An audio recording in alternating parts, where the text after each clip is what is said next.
Well, the scars of combat are sometimes unseen. Post-traumatic stress disorder affects 11 to 30% of veterans who have served. One organization offering help to those who deal with PTSD through mentoring and advocacy is joining us right now to tell us more. Luke Moody, a veteran coordinator with the San Antonio chapter of PTSD Foundation of America. Luke, thank you so much for being here. Thank you for having me. All right, the work you guys do is so important and so needed, especially here in San Antonio, such a large military presence. How would you characterize the impact of PTSD on local veterans and first responders? Absolutely, that's right, Mr. Price. PTSD, like you mentioned earlier, is the unseen killer. It's unseen wounds of war.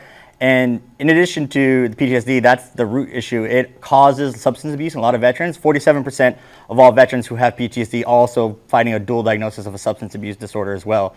A little known fact is that the amount of veterans suffering from PTSD in the United States is roughly equivalent to the population of the state of Texas. Wow. So this is a major epidemic that's only probably last 15 or so years been really addressed after the Vietnam War.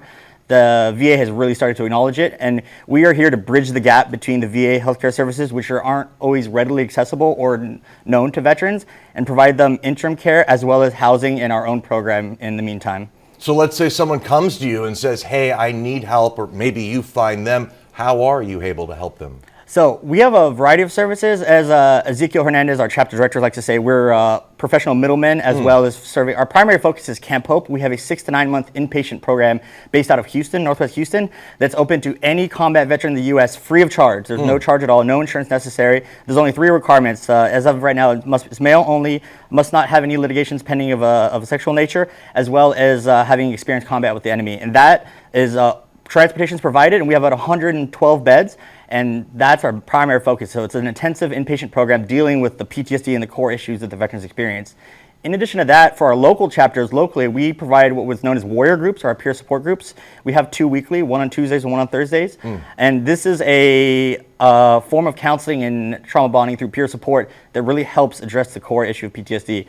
If we can't help them through either of those services, we have a variety of community partners who we could try to reach out to who will help the veterans. We've been talking about PTSD, we've been hearing about PTSD for decades, and yet there remains this stigma, this fear perhaps of being seen as weak. You guys work to fight that stigma. Yes, yeah, absolutely, Ms. Price. That continues on from the military, as most who've served in the military know that when you're in the service, it's actively discouraged at times to seek mental health because it distracts you from the mission. Like you said, it makes you appear weak. Sometimes if you have a clearance, it can jeopardize your clearance even still to this day. So most veterans come out of the service knowing to hide it, to repress it, to bury it deep down. And as with most know nowadays with PTSD, that's one of the worst things you can do because that leads to the times when you explode and it comes bubbling to the surface. So we are trying to fight that stigma. We're trying to tell people that to be strong, it's emasculating, it's not shameful, it's not anything to address the fact that you have PTSD, you have a trauma, you need to address it, and otherwise that will affect the rest of your life. And it's not only veterans too.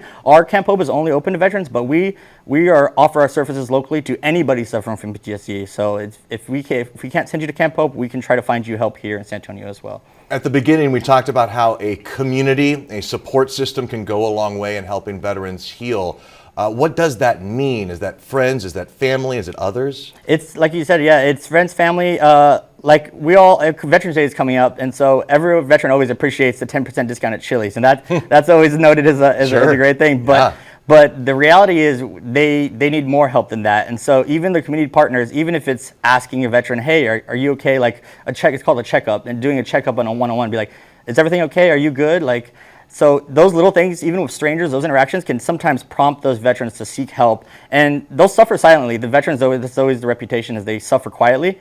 They'll go years because it's the whole dynamic is you soldier on. When you're in a mission, you can't afford in combat to stop and break down and have a freak out and go into shell shock. So it's always repressed, and they learn to hide that. And so it takes educating. That's why we have family coordinators and counselors who also help educate the family for the signs to look for in a veteran when they're suffering from PTSD. Because sometimes it takes that outside force to, hey, you need to get some help. You need to go seek some services somewhere, because they won't go seek it on their own the majority of the time. You know, I'm always curious to hear about success stories where someone comes to you and says, hey, you know what, I was in a really low place, but that's not the case anymore. You helped me. Or anything like that come to mind? Oh, absolutely. Actually, we have a fundraiser coming up on December 1st at the Phoenix Saloon, and it was approached to us by the husband of the bar manager. He was a former graduate of Camp Hope, and he came back. He was a success story. He battled his addiction, saved his marriage,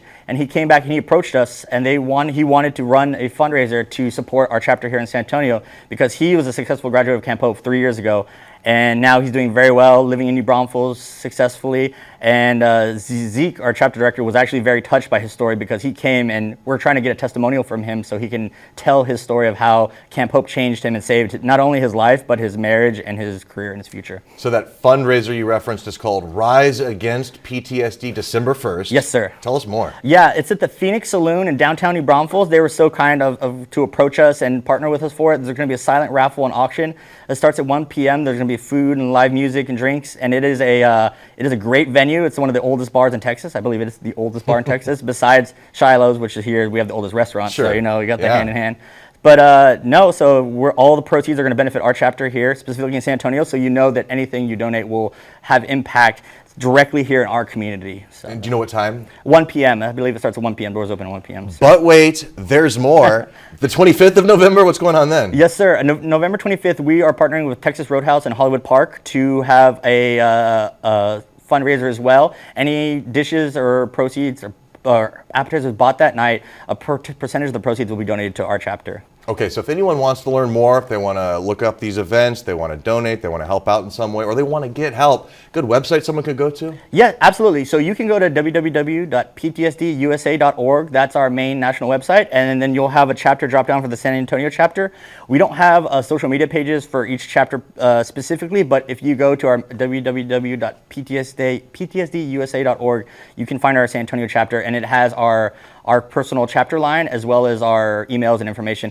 I also want to mention, we have, I forgot about this, we have our crisis line that we man 24 hours a day. It goes to different members of our chapter. So if anyone needs any help, even if they're not in crisis specifically, if they want to call for resources that are available to them, they can call our crisis line at 1-877-PTSD. And we should also mention the weekly meetings? Yes, yeah. Tuesday evenings at 6 p.m.